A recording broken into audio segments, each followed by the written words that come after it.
We're working on some serious questions. This is the best thing.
Good afternoon, everyone.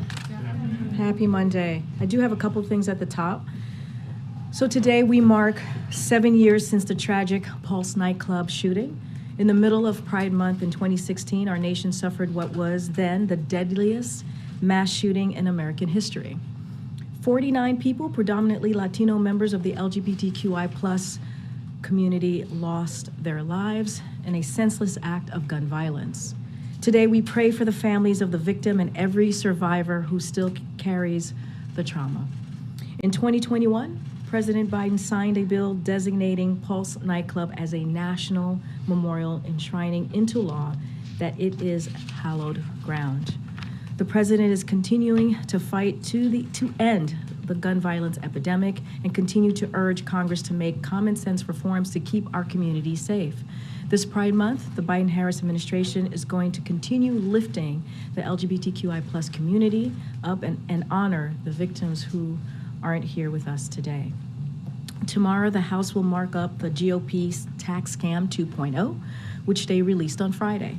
This bill makes House Republicans' values clear. Their priority isn't reducing the deficit, it's giving handouts to rich special interests and corporations that make the debt even larger. Just weeks ago, House Republicans were demanding devastating cuts to programs hardworking Americans count on, from healthcare to public safety to Meals on Wheels, in the name of fiscal responsibility.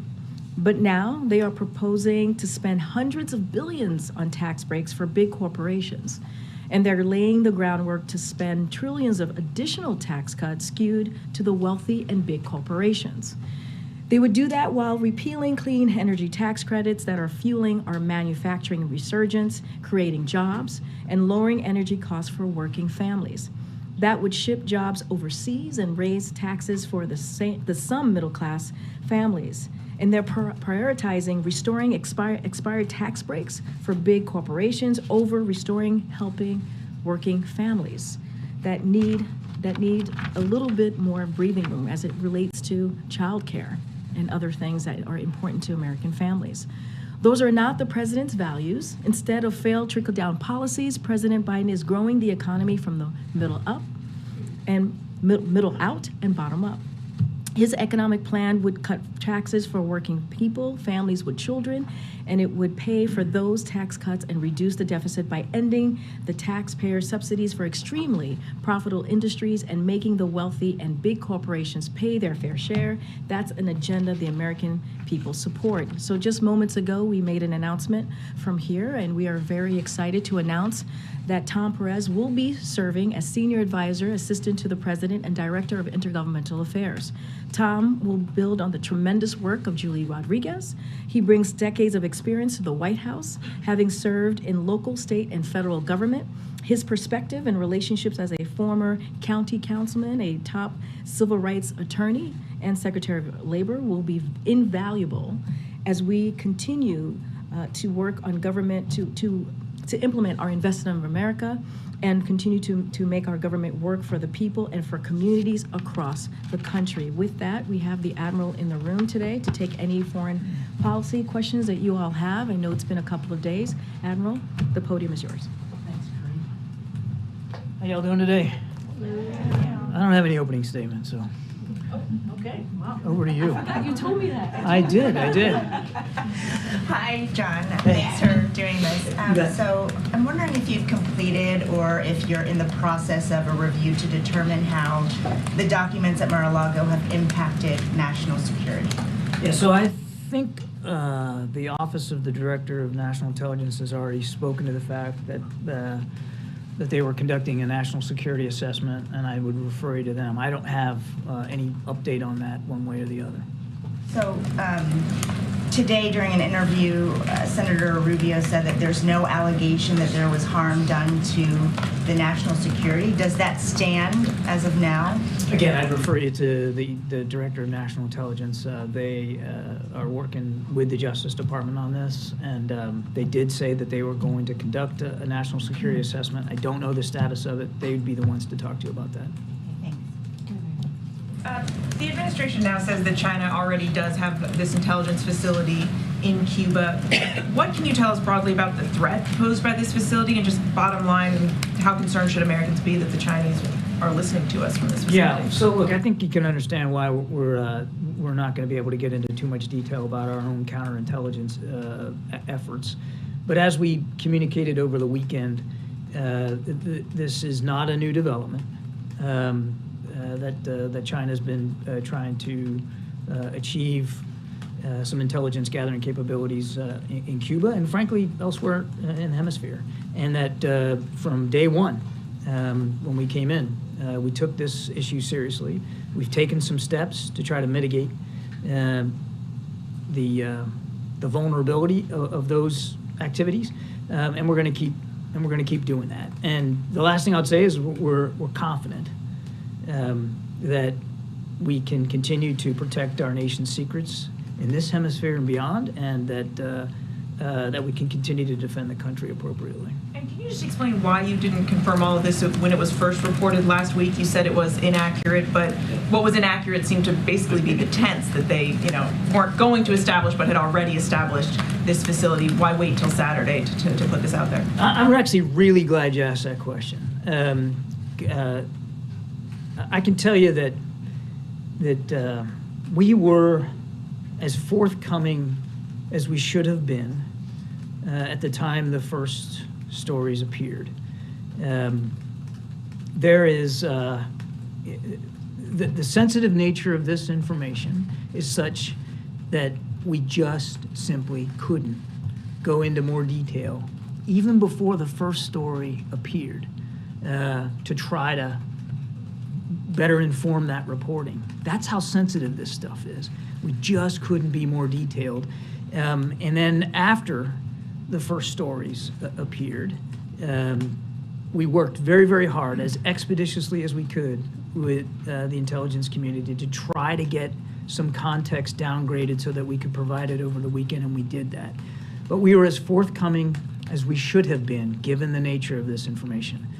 Sadly, not everybody seems to take it as seriously as we do, because clearly there's a source or sources out there that think it's somehow beneficial to put this kind of information into the public stream, and it's absolutely not. And there's a limit even now to what we can say about our knowledge of these activities. And I can just tell you, as somebody who works with all of you on lots of different sensitive stories, I wasn't about, in any way, shape, or form, to violate operational security by talking in any more detail, either before the first story or after the first story. Go ahead, Nadia. Thank you. Two questions, first on Iran and second on Sudan. On Iran, the Israeli Prime Minister is saying that any potential deal between the administration and Iran is not going to be binding for Israel. I know the White House denied the talks, but how will complicate the bigger pictures if Israel actually is not cooperating with you and not on board, and how close do you consult with them? We consult with Israel very, very closely. As a matter of fact, I think you know, coordinator for the Middle East, Brett McGurk, was in the region not long ago and had meetings with Israeli counterparts. We consult with them very, very closely. We have a shared idea of the continuing destabilizing behavior and threats coming from Iran in the region. Again, I'm not going to confirm press reports about deals or no deals. We are laser focused on the destabilizing activity, and it crosses a lot of realms, not just the nuclear ambitions, but increasing ballistic missile capabilities, the burgeoning defense relationship with Russia, the support to Russia in Ukraine, the harassing of maritime shipping, the support of terrorist networks in the region. I could go on and on. And we talk with the Israelis all the time about this. We have a common sight picture about these threats. Now, the Israelis can speak for themselves, as any nation should speak for themselves about how they're going to deal with the threat. All I can do is tell you what we're doing. The administration efforts, along with the Saudis, have not succeeded of ending the bloodshed or even sustaining the ceasefire. Is there anything more that can be done to stop? We're still in Jeddah. We still want to see a ceasefire. We still want to see a transition to civilian authority. We still want to see both sides put their guns down. And we're going to stay at that work through diplomacy. An American citizen, Travis Leak, was arrested in Russia on drug charges. I'm wondering if you have any comments on that arrest and to what extent you are working to determine whether this is a similar wrongful detention case. I don't have a lot more information on the arrest itself. I'd really refer you to the State Department. I know that the State Department is, at least as of my coming out here, trying to get in touch with the family, and they're looking into this case. As far as I know, consular officers were present at his arraignment. And did get a consular visit with him. We'll obviously continue to monitor this and stay in touch with his case as much as possible, but it's just too soon for me to be able to characterize it one way or another. And then I think you asked about a wrongful detention. That's going to be up to the State Department to look at. Was the president briefed on this case? I don't know. I don't have an update on the degree to which the president was updated. And then secondly, President Zelensky has now confirmed that a counteroffensive is underway in Ukraine. The Ukrainian military says that it took back 3 villages in eastern Ukraine, but they also appear to be taking heavy losses, including of U.S.-provided equipment. So I'm wondering what the U.S.'s assessment of this counteroffensive is thus far. We're going to refrain from providing an armchair assessment of this offensive. I'm going to still stay true to that. Look, offensive operations combat is happening. There's no question about that. But it's up to President Zelensky to characterize it, not us. And it's certainly going to be up to the Ukrainian armed forces to speak to the give and take on any given day. It's war. And it has already proven violent. What we're going to stay focused on is making sure that Ukraine can succeed on the battlefield. You saw a package of assistance coming through the USAI program announced at the end of the week. I think very, very soon you're going to see some additional drawdown packages coming from the United States. It won't surprise you that the kinds of things you'll see us continue to give Ukraine are the kinds of things that we know they need in this particular fight. Can you now tell us whether the Ukrainians provided you any notice that these operations were underway? Now that they've confirmed, I know you've been cagey about saying whether or not this is the cagey. I'm careful. That's it. They had no obligations to give us any kind of heads up or inform us of their operations, nor have they ever in the last 15 months. Just quickly to close the loop on the China-Cuba story, there are many times when we come to you with stories that are based on classified information, I'm sure often to your chagrin. Going forward, should we expect that the administration is not going to be fully forthcoming when we do have stories like that? What you can take to the bank, Trevor, is that we'll be as forthcoming with you as we can. There's all kinds of different classified information out there. You know that. Different labels, different classifications on it. Sometimes there's information that is so classified and so secret that there's a real limit. In fact, there's a real danger to somebody like me trying to provide you a steer before you report. And that was the case here. We were careful. And all I can promise you is that we'll be as forthcoming with you as we can. The fact that we came out a couple of days later and provided some clarifying information does not mean and should not be taken, as I've seen in some of the press reporting, as some kind of walk back. The original reporting, as we said, was inaccurate. And we did the best we could in the moment to be as forthcoming as we could. Unfortunately, it wasn't going to prevent some inaccurate reporting. After the first reports, we worked to get some additional context downgraded, but even that had to be carefully scrutinized. It's shameful that somebody or some bodies somehow think it's okay to put this kind of information in the public bloodstream. Now, you're just doing your jobs. I get that. You got to ask tough questions, and people are going to come to you with all kinds of sensitive information. We'll do the best we can to provide you a steer and to let you know what the vulnerabilities are. Obviously, you and your bosses make the decision about whether you're going to report on it. But I'm comfortable that we were as forthcoming as we should have been and could have been in the moment, and remain that way right now. Understood. Just on the Stoltenberg meeting that's tomorrow now, should we expect that President Biden will be prepared to address any concerns that the NATO Secretary General might have about the handling of classified information related to the Trump indictment? The agenda for the meeting with the Secretary General is going to be pretty wide-ranging. Obviously, it's going to be very, very focused on Ukraine and what the alliance is doing to support Ukraine, what the United States is going to continue to do to support Ukraine. And certainly, it's in keeping with the Secretary General's pre-summit travel. He's making his way to all the capitals, including Washington, and that's really going to be the focus. And will the President ask the Secretary General to stay on for another term? I'm not going to get ahead of the President's decision-making with respect to who would be the next Secretary General. We're grateful for Secretary General Stoltenberg's leadership. Now he's gotten extended 3 times, and he's led the alliance at a very, very critical time, not least of which, even without the war in Ukraine, it would be a critical time. Certainly in that context, he's just done a superb job.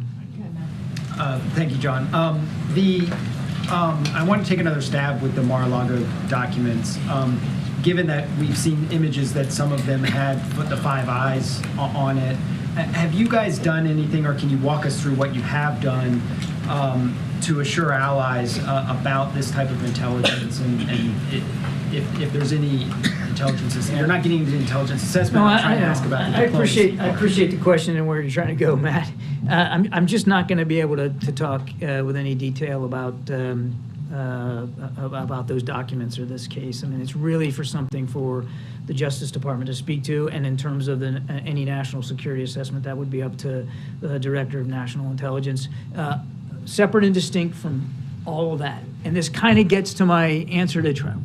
We obviously take very seriously our responsibilities to protect classified information and to protect the nation's secrets. And what we're focused on is doing exactly that, is protecting the nation's secrets, protecting our ability to both collect intelligence and to analyze that and to use it to help better defend the country. That's what we're focused on. But you were just talking about it's shameful regarding the Cuba-China thing for that information. I'm not going to characterize this is really for the Justice Department to speak to. Okay, and then just quickly on the meeting tomorrow with the Secretary General, can you walk us through sort of where the president is on Ukraine and whether the president thinks an invitation should be sent for NATO membership to Ukraine? Is there any updates as you guys look toward the NATO summit? Well, without speaking to the conversation with the Secretary General that hasn't happened yet, our policy with respect to NATO membership hasn't changed. We obviously still support the NATO's open door policy, and those are discussions that have to be had with all 31 allies and, of course, the nation in question here. So we're not taking a position one way or another. I think you know that in Bucharest there was a declaration that made very clear that that NATO should be in Ukraine's future at some point in the future. Nothing's changed about that. Are you able to characterize at all what about the initial Wall Street Journal report was inaccurate? No. Okay.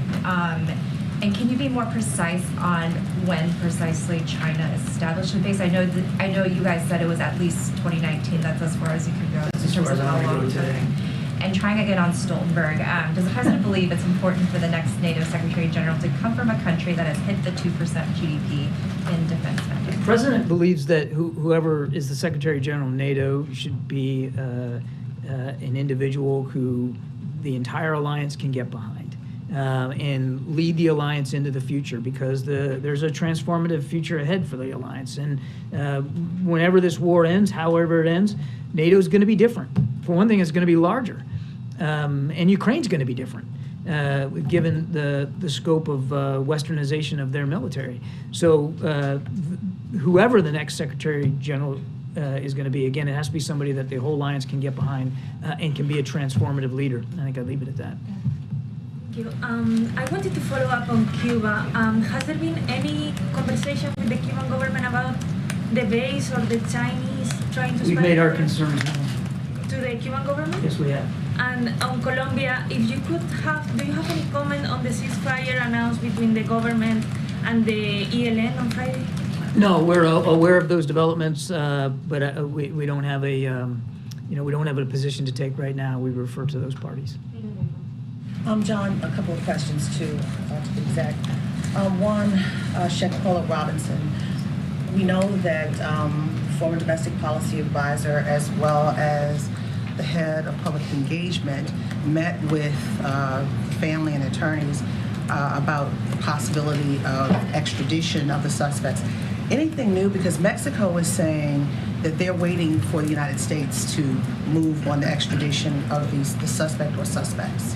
I'm afraid I don't have anything for you. April, let me, if you allow me, we'll take the question and see if we can get you a better answer. Make sure you get back to me, okay? You mean you don't think I will? I know you will, John. I know you will. But the next question really fast. As we're in this unprecedented moment, and the White House is very aware, I'm sure the president is very aware, and we're waiting for tomorrow, how would you qualify the mood here, as this is such a serious moment with very sensitive information and a former president of the United States? The president is focused on his tasks as Commander-in-Chief, April. Again, we're going to let the Justice Department speak to this. His focus is on making sure, as Commander-in-Chief, that he can continue to defend the country, continue to advance our economic competition. It's squarely on the work in front of him. But you can't ignore this moment, though. As this president is someone who is a student of history and part of history, to see the person that he was the next in line for to be going through this moment. The president respects the rule of law and the democratic institutions of the United States of America, and takes very seriously his role as president of the United States in advancing that. And he also, as you've heard Karine say much better than I can, he fully respects the independence of the Justice Department and allowing the Justice Department to do their job unimpeded and uninterrupted, certainly by him or anybody on his staff. John, last Friday, during the press conference between President Biden and the Prime Minister, President Biden again emphasized the solar facility investment in Angola.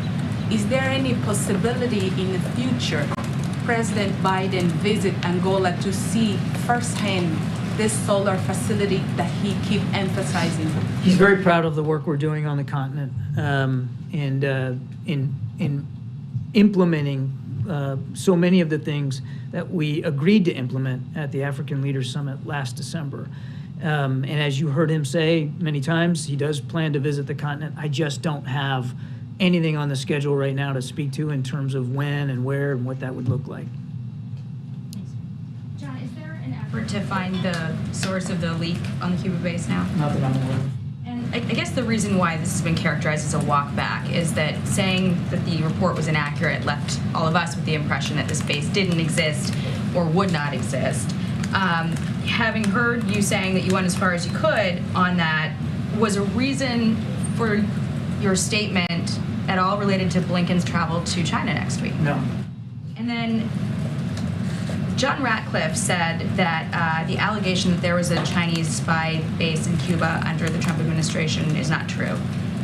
What do you say to that? Not an allegation, true. And our assessment is that the previous administration would have had the same access to that intelligence as we did. Do you think they knew about it? And That's up to them to speak to. They would have had the same access to the intelligence that we would have. when you were briefed on its existence, was the administration told whether or not this information was embraced by the previous administration, or anything had been done about it under the previous? I don't know about what was transferred in as far as the transition between the two administrations with respect to this particular issue. I just don't know. So how should we understand him saying it didn't exist and you guys saying it did? What should we take away from that? All I can tell you is that it's our assessment that the previous administration would have had access to the same intelligence that we did. Now, whether they availed themselves of that access, whether any one individual saw it and others didn't, I can't speak to it. We weren't here at the time.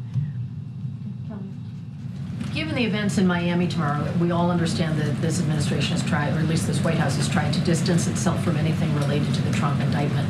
But if this were a different defendant and a different set of facts, there would always be some oversight from the White House for concerns about larger security issues outside of the court, kinds of event-related things. Is the White House monitoring that in terms of Homeland Security beyond just at DHS headquarters or just at DOJ? So is there the normal interface? And my larger question is, because you're trying to not talk about it, does that make this more vulnerable to not have the oversight from the White House or the resources or the attention to it?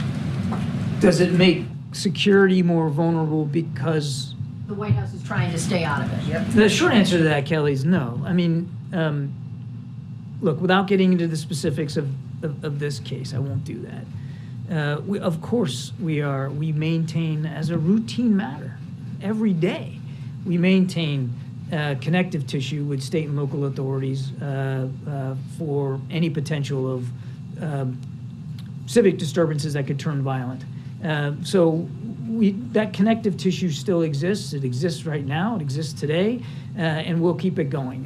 But I won't be able to speak with any more granularity about what security precautions might be taking place down there. But as a matter of course and standard procedure, we stay in touch with state and local authorities as appropriate. So the sit room would monitor things tomorrow like it would any other?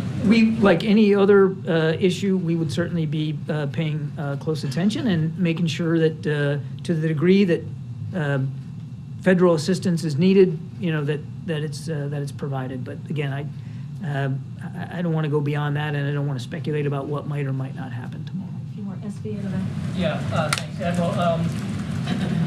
The administration, like all administrations, share information for oversight with the Gang of Eight. There are two members of the Gang of Eight so far that I've seen.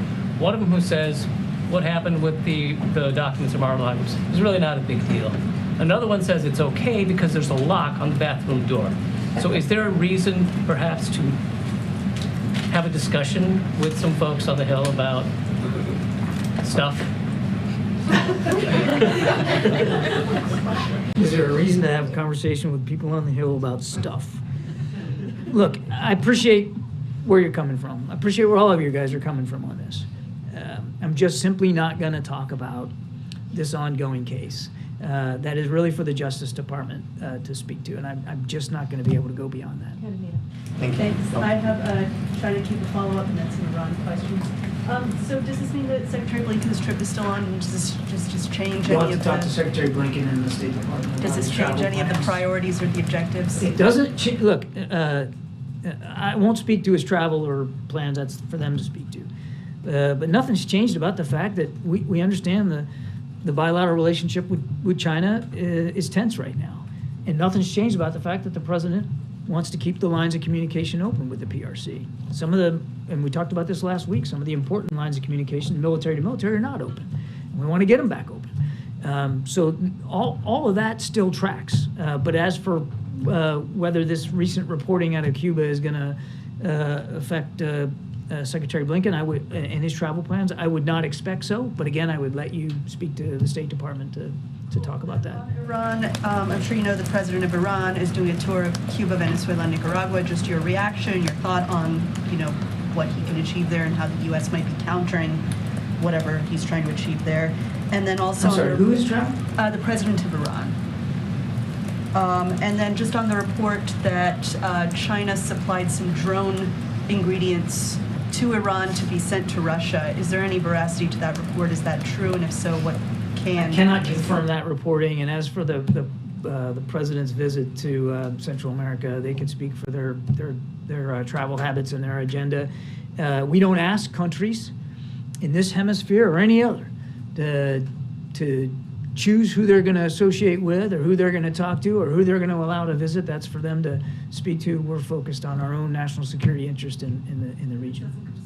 Thank you. I mean, look, I can't speak to the agenda or what he's doing or what he's going to meet with. Are we concerned about Iran's destabilizing behavior? You bet we are, and we have and will continue to take steps to mitigate that behavior. Admiral, you were talking about the close coordination that the White House has with the Israeli government. Can you confirm reporting that the Israelis have spoken with the White House about intentions to announce later this month about the building of thousands of new housing units in the occupied West Bank? I can't speak to that. I don't. I certainly wouldn't be in a position to confirm reports of that nature, except to say we have long made clear our concerns about additional settlements in the West Bank, that we don't want to see actions taken that are going to make a two-state solution that much more difficult to achieve. We don't want to see steps taken that only increase the tensions, and we've been very clear about that. Nothing's changed about our policy. White House consider using any of its leverage to discourage a plan of this nature? For example, limiting military aid, anything of that nature? Suggesting to Congress, perhaps, that be something it would consider? Again, nothing's changed on our policy on settlements, and let's not get ahead of where we are right now. Okay, just a couple more minutes. Thanks, Kelly, on the end. What does Ukraine need to accomplish in its counteroffensive for it to be considered successful by the U.S.? That is a great question for the Commander-in-Chief of the Ukrainian Armed Forces, President Zelensky, to determine what his objectives are and what he wants to achieve. What we're focused on, what our objective is, as I said earlier, is to make sure that he and his troops have all the tools, capabilities, training that they need to be successful. That's what we're focused on. Is there some action that stops short of full membership in NATO that the U.S. and its allies could take in Vilnius that would satisfy President Zelensky's concerns? Well, you have to talk to President Zelensky about that. Again, nothing's changed about our support for NATO's open door. Those are decisions that have to be made by the entire alliance and the country in question. However, we have talked about, and we are continuing to talk to the Ukrainians about some of their long-term defense needs and what that needs to look like going forward. Because at some point this war is going to end. Don't know when, don't know how, and we don't know what it's going to look like. But Ukraine is still going to have legitimate security needs with a long border with Russia. We understand that. So do our NATO allies. And so we're having active conversations with Ukraine right now about what that long-term defense environment looks like, what their long-term defense capabilities need to be. And those are active conversations. Now, how much of that is going to come home to roost in Vilnius, I just don't know, and I wouldn't get ahead of that. Lastly, next week, President Biden plans to host the Indian Prime Minister for a state visit. Is the president committed to holding a joint news conference with his counterpart when he visits? I don't believe that the full agenda has been fleshed out for the state visit, but we are very much looking forward to have Prime Minister Modi here. As you know, the United States has a significant defense partnership with India and terrific cooperation inside the Quad, across the Indo-Pacific with India. There's a lot to talk about. We're looking forward to the visit. Thank you so much. So the Messenger has a story today saying that the administration is drafting plans to evacuate U.S. citizens from Taiwan. Can you confirm that? And does it mean that according to your assessment, the situation there could escalate sooner as predicted? Yeah, so look, as you know, it's not routine for it's not routine U.S. policy to evacuate private American citizens from areas of conflict. And there's no indication at this time that current conditions in Taiwan would warrant any reconsideration of that policy. As always, we take our responsibility for the safety of our citizens and personnel seriously, wherever that is, all around the world. And we have routine procedures in place to make sure that we're prepared for any type of emergency. You can just take two more minutes, Jenny. Thank you, Colleen, and thank you, John. I have two questions about South Korea, China, and Russia. First question, China's ambassador to South Korea, Xing Haiming, said that South Korea would regret it if China loses. And he also criticized that if South Korea sided with the United States, it would regret it. Do you see this as an attempt to retaliate against South Korea? And second question on Russia. Russian President Putin would deploy tactical nuclear weapons in Belarus next month. Do you think that this will affect the international crisis and the increase in North Korea's nuclear threat?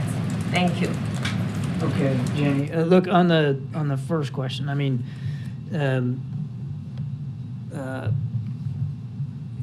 it certainly appears as if there was some sort of pressure tactic here used.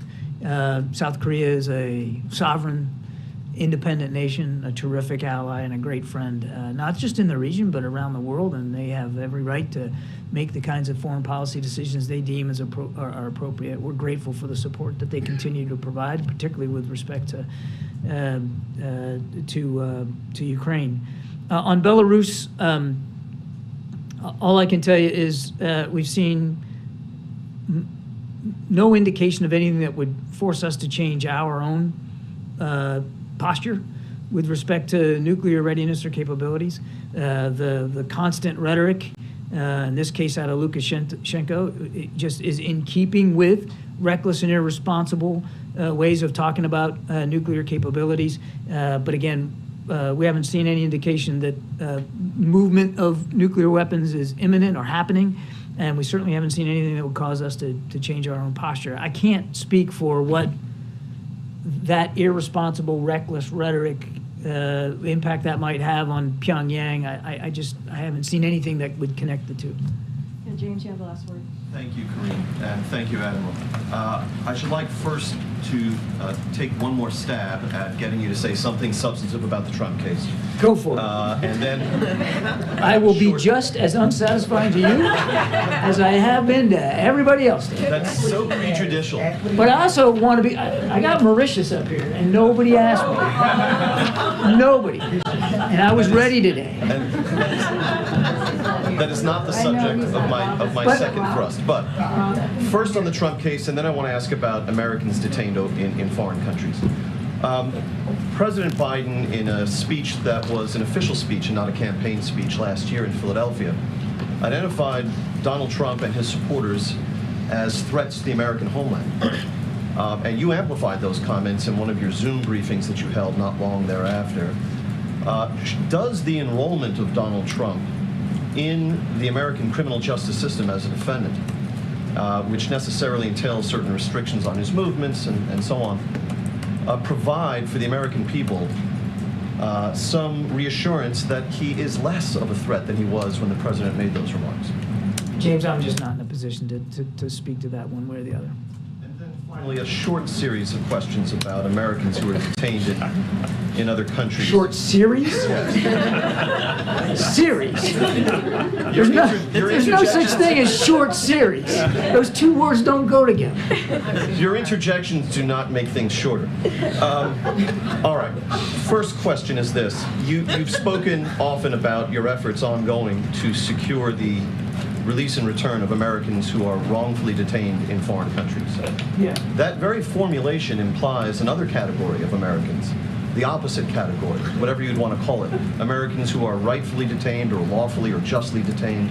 First question of three short questions. Does the administration recognize the existence of such a category of Americans? And if so, are they also the object of your efforts to get them released in return? Sorry, I was going to write on her book, and I shouldn't do that. You're mad at me.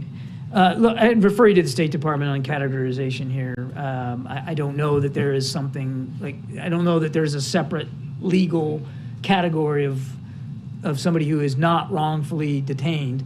But you're right. There are, some Americans are designated wrongfully detained because we know they're being detained for political purposes or on trumped-up charges. Sometimes Americans get into trouble overseas by violating local laws, and they have to and should answer for their transgressions to those laws. But I don't know that there's a separate categorization. I really would refer you to my State Department colleagues on that.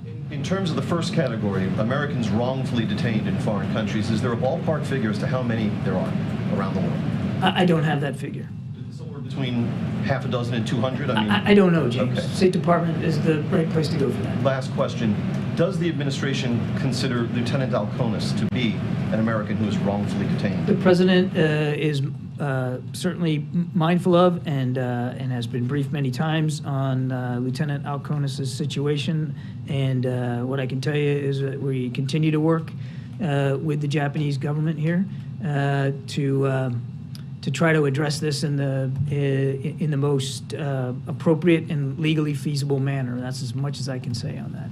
Yeah, thank you. Thank you. All right, thank you. On the record that I was ready For Mauritius, yes. For the record, Mauritius was ready. I saw it. Okay. I guess whatever you all have left. Not much, I'm sure. Has the root canal procedure been completed by this point? Can you confirm that? The doctor's note said it would be underway. Yep, so I can confirm that the procedure has been successfully completed. The president is doing just fine, and he'll be certainly working in the residence this afternoon. Were there any complications? It's as you all know, for some of you may have had this procedure, it's a general routine dental procedure. And can you talk about why the White House didn't disclose it yesterday when he got his first root canal and only disclosed it today after he was a public event?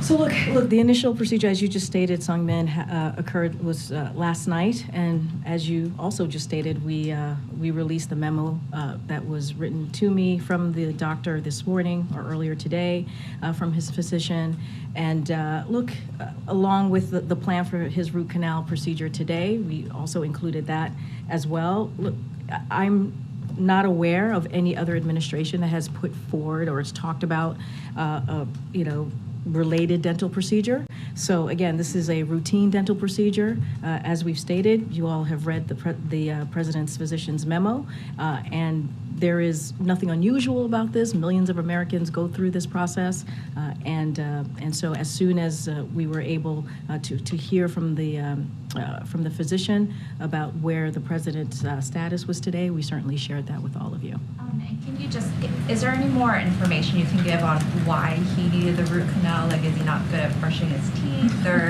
does he need to floss better, or anything else? Wow, are you talking to the millions of Americans across the country? You're going to ask them that question too? I did a little research this morning. I mean, look, I am certainly not a dentist by any means, so I cannot speak to what leads to a root canal. I know that it is a regular dental procedure. It is not uncommon. What I can certainly tell all of you, and I think we've said this, you all know this already, we've shared this, he was not put under general anesthesia. The 25th Amendment certainly was not invoked, and he received local anesthesia for the procedure, so I can certainly share all of that. As far as the health of the president's teeth, I cannot speak to that. Go ahead. Thank you. So local anesthesia. Oh my goodness, quick follow-up? Tooth follow-up. Oh, tooth follow-up. Cute. So the local anesthesia. Everybody's a little giddy today. I know. What is happening? It's like Friday vibes. I know, not Monday afternoon vibes. But on the tooth, can you describe sort of the local anesthesia? What exactly does that mean? What was the president's demeanor, his ability to govern as he was getting this root canal that made you decide not to invoke the 25th Amendment? So, gosh, I hope you guys. I should never get a root canal here, because then I could see the judgment that coming my way. Look, all I can say. Thank you, Mr. Tuwit. It's a routine dentistry. There's nothing unusual about this. We wanted to share as much as we can. So clearly he wasn't under general anesthesia. He was under local anesthesia. And so, as you know, it's a numbing medicine for the local area, which does not have any broader effects. And so just to give you and everyone else who's listening in or watching a little bit of that detail. And, the president he went through the procedure. It started clearly last night. He went through the procedure today. It's successfully completed. He'll be in the residence working this afternoon. And that's the best that I can say. I have never gone through a root canal, so I'm sure others who have gone through that process can actually share more of what that's like. But again, this is something that Americans just across the country, go through. Many of them do, and it's routine, and he is fine, and it was complete. Is he allowed to talk at the procedure? Honestly, I have not spoken to the president, so I cannot say if he's... From the root canal. Oh, well, have you had a root canal, April? So there you go. Root canal. So you want to share? Okay, yeah. Go ahead. Local anesthesia, nothing, local, shock, that's it. Okay, there you go. And I wasn't allowed to talk. Oh, well, there you go. Thank you so much, April. Go ahead. Okay. On the Trump docs, this is not a graceful segue, okay. but Different segue here. Given the severity of the case that a former president was charged and the sensitivity of the documents, are you concerned that the intelligence review has not been wrapped up yet? I mean, shouldn't it be expedited? And what can you share with the American public about whether national security was threatened or not? So look, I'm not going to, as you've heard from my colleague moments ago, I'm not going to speak directly to the case. What I can say, and also the Admiral spoke to, the national security pieces of this, certainly not going to go beyond what he stated here at the podium. What I can say, and you've heard us say this over and over again, this is a president that respects the rule of law. This is the president that wants to make sure and has proven that to be in his actions, to make sure that the Department of Justice is truly independent. And and he said that during the campaign, he's restoring certainly the integrity of the Department of Justice, and that is something that is important to this president. And I'm going to just leave it there. I'm just not going to speak to the case at all, or a comment on the case, and so I would refer you to the Department of Justice on anything specific, or ODNI on the national security aspect of this. Okay. Thanks, Corinne. Thanks, Corinne. CPI is supposed to come out tomorrow. Yeah, I was just wondering, there seems to be a bit of a debate on Wall Street about whether it's going to come in hot or softer than we've seen, and I'm just sort of curious what expectations are here at the White House. So I know it's coming out tomorrow. Certainly not going to, predict from here. As you know, and you've heard us say this many times before, we believe that the plans that the president, the economic policy plans that the president has put forth, and also as it relates to the historic pieces of legislation that has passed under this president, certainly has helped the economy get it back on its feet. Annual inflation, as you've heard us say, has fallen for 10 months in a row, down more than 40% since last summer. So that is incredibly important as we talk about lowering costs. And look, in addition, the president has taken this very seriously. When he looks at his economic policy, at the number one thing that he wants to do is continue to lower costs from the American people. Hence, as I just mentioned, the historic pieces of legislation, Inflation Reduction Act, does that with energy, does that with healthcare cost. And so certainly that is going to be something that the president's going to focus on when CPI numbers come out tomorrow. I'm sure, as we always do, our economic experts will look into it, we'll go into the data, and certainly we'll have more to share tomorrow. And I just wanted to ask about your topper. You were, I think we could say, very critical of the Republican tax proposal. I'm wondering, last year, lawmakers were sort of unable to strike a deal that would see some business tax cuts restored or go into effect in exchange for things like the child tax credit or earned income tax credit the Democrats have wanted. Should we read your comments at the top as you guys think that the Republican proposal is sort of so far out there that you're not going to see a deal this year, or do you see a potential negotiation? So this it's fall? a very good question. Look, the way that we see this process, the way that the president sees this is like he's always open to a conversation about lowering the deficit. Absolutely. That is something that the president wants to do. We talk about bipartisanship a lot. He has signed more than 350 pieces of legislation that were indeed bipartisan. Most recently, as you all know, the budget agreement that was critical in making sure that we did not default for the first time ever in the country's history. But he also is going to make sure that we speak clearly about when we're reducing the deficit, we got to do it also by making sure that the wealthy pay their fair share. We cannot just put this on everyday Americans, working families, and we have to make sure that we continue to lower costs as it relates to, as you're talking to me about cutting child poverty. That is something that's incredibly important. But unfortunately, we see that, and I said this at the top, that Republicans are more interested in trickle-down economics, and that is not what this president is for. We want to have the conversation. We do. We want to have the conversation about lowering the deficit.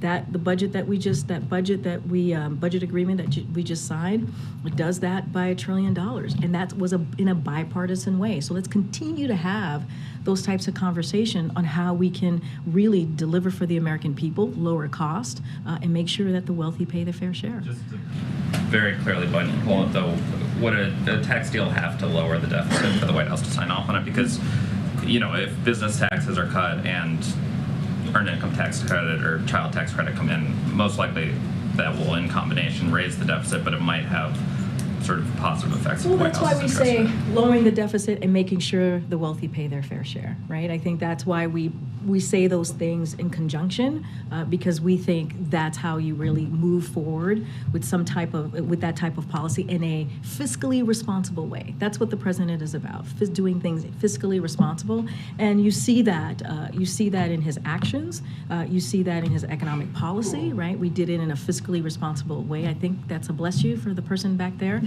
And also, you see that in just the budget agreement as well. The air is much clearer today, but the Canadian wildfires are still ongoing. Do you have any update on the coordination between the White House and the Canadian government? Where do things stand right now? Are you new to No, I'm Kelsey Snell from NPR. Oh, okay, but are you new to the room? I am here for the time being because our good friend Scott Detrow is now hosting. Well, welcome. Thank you. Okay, so I do have a couple of things to share. The USDA is in receipt of the senator's letter. There was a letter from Senator Schumer, and so just wanted to make sure that you all just focusing on that because he wanted to know what else we were doing as well. But since May, more than 600 U.S. firefighters and personnel have been on the ground to help Canada battle these fires. We've mentioned that. I've mentioned that from here. The president has mentioned that as well in his press conference last week. And then more on the way. President Biden has also directed the National Interagency Fire Center to respond promptly to any requests from Canada for additional firefighters and the fire suppression equipment, such as air tankers. So we are continuing to be in touch with the Canadian government. We also spoke about, I think the president said that at the top of his press conference last week on Thursday, that he spoke directly to the Prime Minister as well, offering up our resources, offering up assistance. And so this is, again, it has been happening since May. The president has been regularly briefed. We have certainly provided resources, personnel, firefighters, and so we are at the ready to assist if there is any additional help that is needed from Canada, for sure. Go ahead, Karen. I haven't called you. A couple questions, if I can, on the I-95 collapse. Has the president now spoken with the Pennsylvania governor or Philly Mayor Kennedy about this, and will he visit the site when he goes to Philadelphia on Saturday? So I can say that I don't have any calls to read out from the president as it relates to the governor or the mayor. I can say for sure that Secretary Buttigieg has been in touch with the governor and the mayor. I don't have any travel, amended travel to lay out from the president this week. Secretary Buttigieg said today that there's going to be a major disruption for the Northeast region in terms of supply chains and movement of goods. Is there something the federal government can do, something that's been learned from previous supply chain challenges and disruptions to ease issues now in that area over the next couple of months? So it's a really good question. What I can tell you is that as I mentioned, we are certainly prepared to offer any federal support. The FHWA, which is the Federal Highway Administration administrator, will be administrator, something like that, will be in Philadelphia today on the site to kind of take a look at exactly what happened with the collapse. And so he certainly will be, kind of investigating, taking a look. And so, look, this is why the bipartisan infrastructure legislation is so important. This is why the president fought so hard for it. As I was asked about, can we do things in a bipartisan way? Not really asked that way, but I laid out that, this is something that the president really wants to do. And so that law is going to address crumbling roads and bridges across the nation. And let's not forget broadband and so many other things that's important to communities across the country. So with that law, I think that we can hopefully be in a place where we are addressing these types of issues in a real way. But again, the administrator is going to be on the ground today. Is going to take a look at exactly what happened. I don't want to get ahead of that. Thanks, Colleen. Do you have any reaction to the death of Silvio Berlusconi? Silvio Berlusconi. Oh, yes, I do have something to share about the Italian, the former. I do have something here. So, the former Italian Prime Minister. So we extend our condolences certainly to the former Prime Minister's family and friends, and to the government and people of Italy upon his passing. Italy is a long-time friend and ally of the United States, and the Prime Minister worked closely with several U.S. administrations on advancing our bilateral relationship. We stand with the people of Italy today as they mark the passing of their former Prime Minister. Okay, Jeremy. Thanks, Greg. I understand that you're not going to address the indictment of the former president directly, but I wanted to ask you about some of the rhetoric that has emanated around it. And in particular, several Republican lawmakers and presidential candidates have talked about this idea that the federal government, in this case the Justice Department, is being weaponized against the president's political opponents. And so I wonder what you can say to Americans whose faith in the Department of Justice, in its independence, in its nonpartisan nature, may be shaken. What would you tell those folks? So two things. I think two things I want to say in answering your question, Jeremy. The first part is, and I just stated this earlier before, and because the president has said this, we have said this from this administration, and I want to be careful that I'm not going to speak to the case directly, this is a broader statement here. The president respects the Department of Justice. He respects the rule of law. He has said this during the campaign. He has said this multiple times during the last 2 years in this administration. And we want to make sure, he particularly wants to make sure that we restore the integrity of the Department of Justice, that we do not politicize the Department of Justice. And that is something that he's going to continue to do. That is why when I'm asked about the specific case, anything related to that case, we refer to the Department of Justice, because we are not going to politicize it from here. The president's not going to politicize it from here. And we're going to be certainly very, very, very diligent and very straightforward about that. The second part that I do want to say, you didn't really ask me, but as it relates to what we're hearing, the criticism that we're hearing, look, and this is a little bit, there's a theme here of what we've been talking about, at least the last couple of questions. This is the president that wants to get the job done for the American people. He wants to lower cost. He wants to make sure that we deliver for American families, for American workers, for American people. And that's what he's been doing the last 2 years. And so he would love to work in that, good faith, with congressional leaders, Republicans across, Republicans in the House and the Senate to do just that, continue to create jobs, continue to build on the successes that we've seen the last 2 years as we talk about the economy, continue to make sure that we're strengthening Medicare, Social Security. Those are the things that the president really wants to do, and he wants to do that in a bipartisan way, and that's going to be our focus. That's what the president is going to continue to focus on. So in addition, though, to attacking the integrity of the Justice Department, some of the former President Trump's allies have also talked in pretty bellicose terms about what's happening. Congressman Andy Biggs said we've now reached the war phase, saying an eye for an eye. Steve Bannon said we're at war. Carrie Lake suggested that President Biden, the Attorney General Garland, and the special counsel would have to go through millions of gun-owning Americans to get to the former president. Do you have any response to that kind of rhetoric, and what danger do you think it presents in our country? So look, what I will say is what I just kind of reiterated, what the president's focus is on. He's focusing on delivering for the American people. As it relates to any kind of protest, we have said this before, we have said this in other iterations of this, is that we are always prepared and don't want to speculate from here. And I think the Admiral kind of stated this as well, as how we just function on a day-to-day basis.